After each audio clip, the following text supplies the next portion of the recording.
All right, this is Big City Drinks.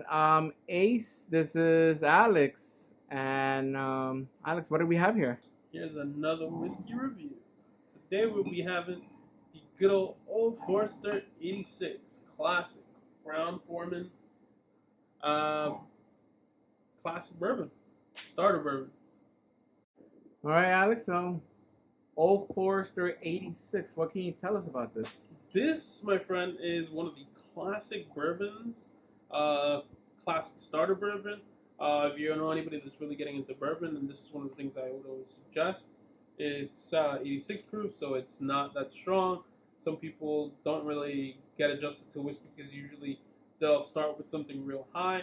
You start anything like above 100, 115, it's going to turn you away from whiskey. But 86, it's kind of the sweet spot of where you want to be to begin your journey.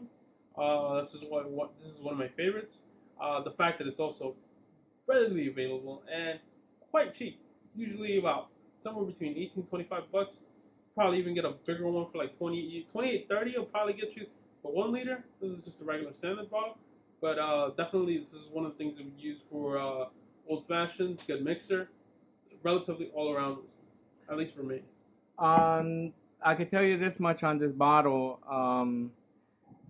Usually on days that I work long hours and stuff, I come home and once in a while, I'll have a bourbon out of my list of bourbons that I have, and Old Forester always comes to my mind, and I just have a quick glass of it, and it's very simple, and at the same time, it's bang for your buck.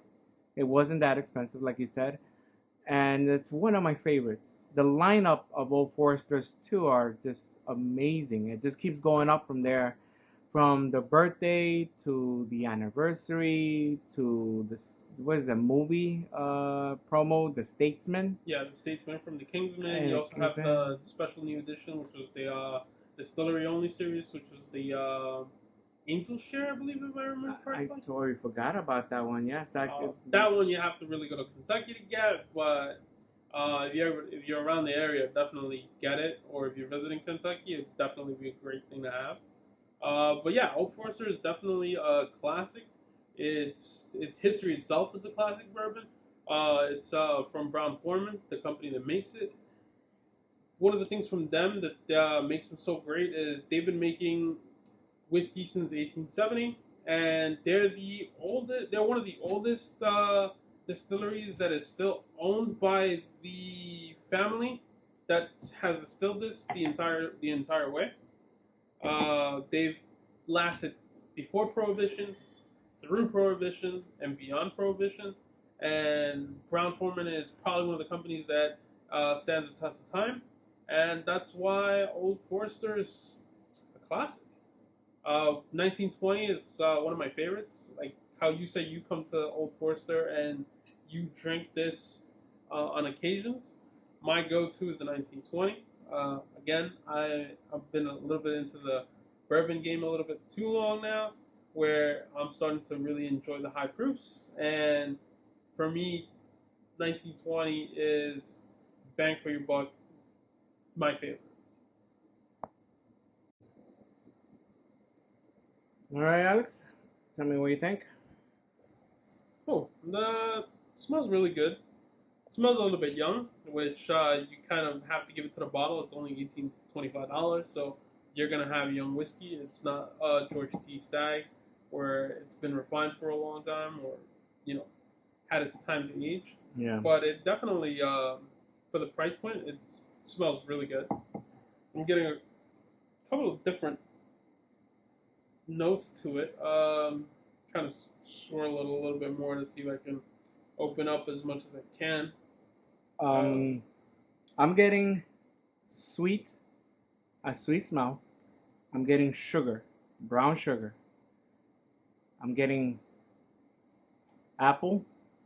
Apple for sure. I'm like for mine is like it's an overpowering green apple, Yes. like a green apple smell to it. I get a small hint of vanilla, a real small faint hint. I got the vanilla. Yeah. Mm, Brown sugar probably is just a tad, a little bit less than that, but it's definitely it's definitely like almost green apple. The only thing that I surprisingly enough, I've had it a couple other times, and I didn't really get that green apple smell. Um, it probably might have to do with something that the bottle's kind of been open for a while, That's true. and air oxidizes a little bit, changes the flavor and taste of the bottle. But for some reason, this one tastes a lot of apple. Like I get a really strong hint of green apple. Can I throw in banana peel? Uh, maybe. Yeah, maybe. I'll be honest with you. On my end, it's just like a. It's like I'm in a green apple orchard or something. Yeah. It's not. It's not going away. It's like One it's thing, like the overpowering smell of everything. one thing I gotta tell you about this, about bourbon.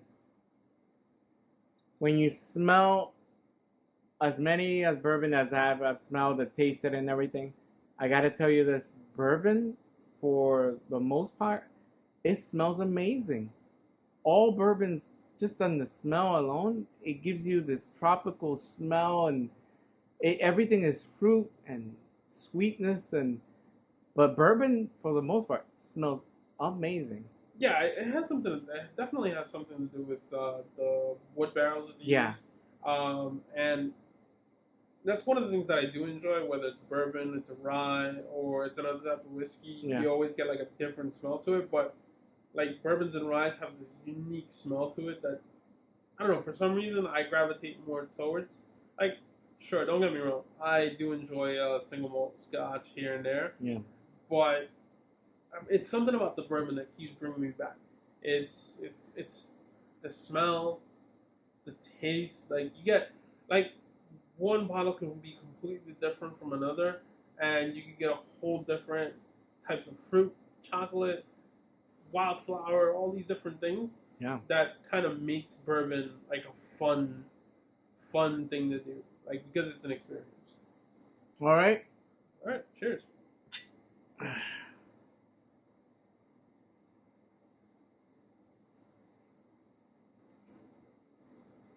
Oh yeah, I'm always happy. you can taste the young part of the whiskey, but again, it's 86, so it tastes really soft.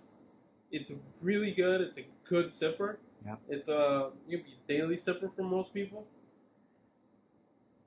I tasted the cinnamon, the apple. At first, it went down a little warm. Not too much. Little spice at the back end. Has a nice little kick to it at the back end. Yeah.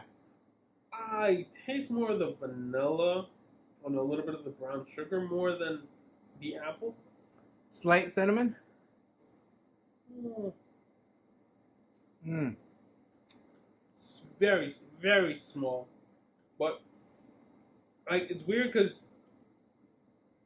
for the green apple notes that I was having, does not taste like green apple at all. Like for some reason the smell's there, Yep. taste isn't there. Yeah. It's completely different taste than the smell.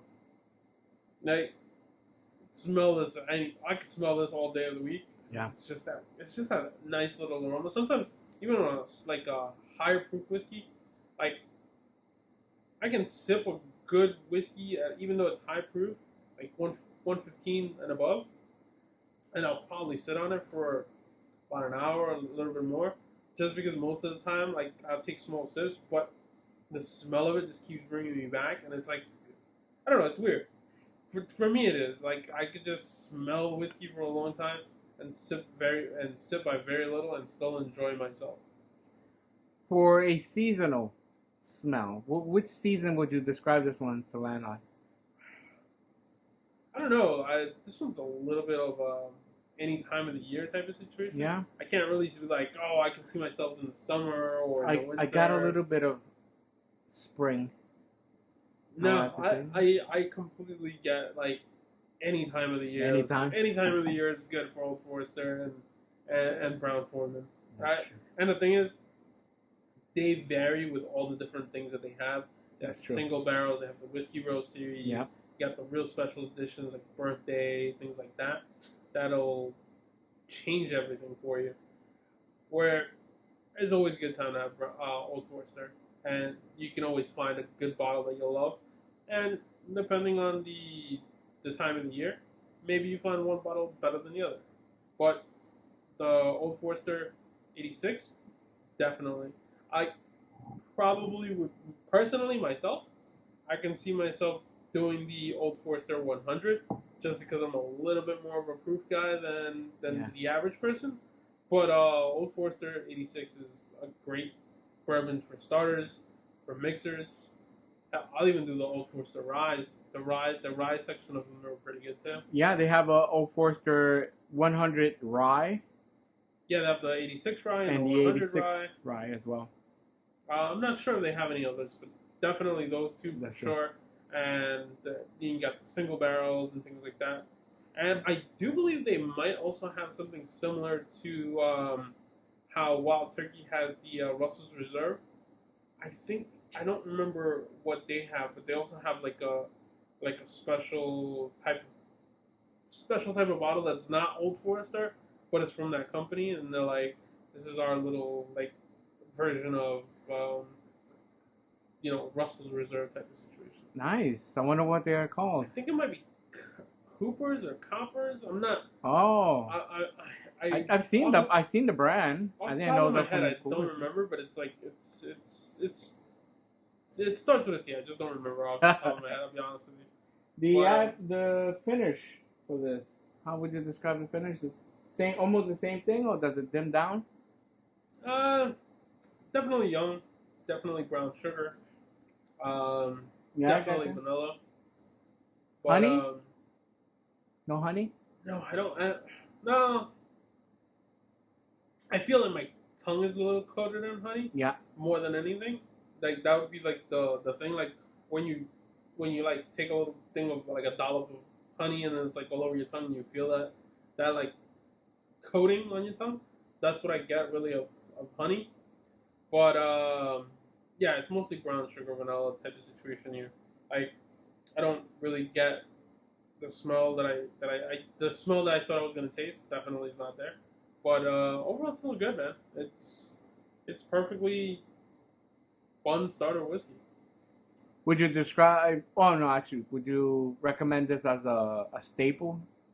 Oh yeah, definitely. If you're gonna start something, you definitely want to get into whiskey. This would be something I'll be like, you'll definitely get. Starter, mixer, um, good overall all around. Daily sippers depends on really how you want to start your bourbon journey. Yeah. Old Forester is can't go wrong.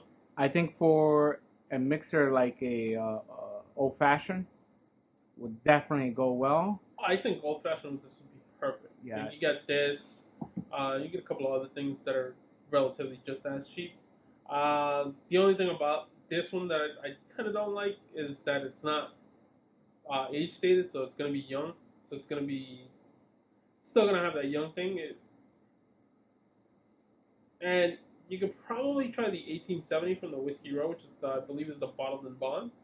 Yeah. That one might be a little too expensive to use on as a mixer, but I definitely I think to mix stuff I would definitely like a little bit more of a bottled and bond because at least I know it's aged for 4 years. This But this is definitely good. you have this one straight or with ice? Oh no, I drink most of my bourbon straight, so not ever really. But I rarely put ice on anything. I think if I'm putting ice on anything, it's got to be like 125 proof and above. Here. The I've actually had a friend who mixed this with a sangria, and I was like, "Wow, let me know how it tastes." And he said that he'll get back to me, but he hasn't replied. I'm assuming he had a great time. I guess I've never mixed it really with a dabbled with. sangria. Oh, Yeah, I've never ooh. really dabbled in mixing anything outside of like traditional bourbon stuff, which would be like, old fashions, things like that. And like, I don't even try infinity bottles right now. I'm not up to that level where some people just like start mixing things to age things. But Like I said, Old Forester is a go-to. It's fun.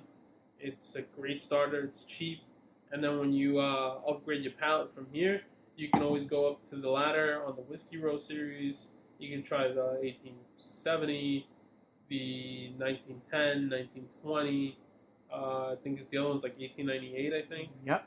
Um, you want to get a little bit single barrel, you can try the Rise.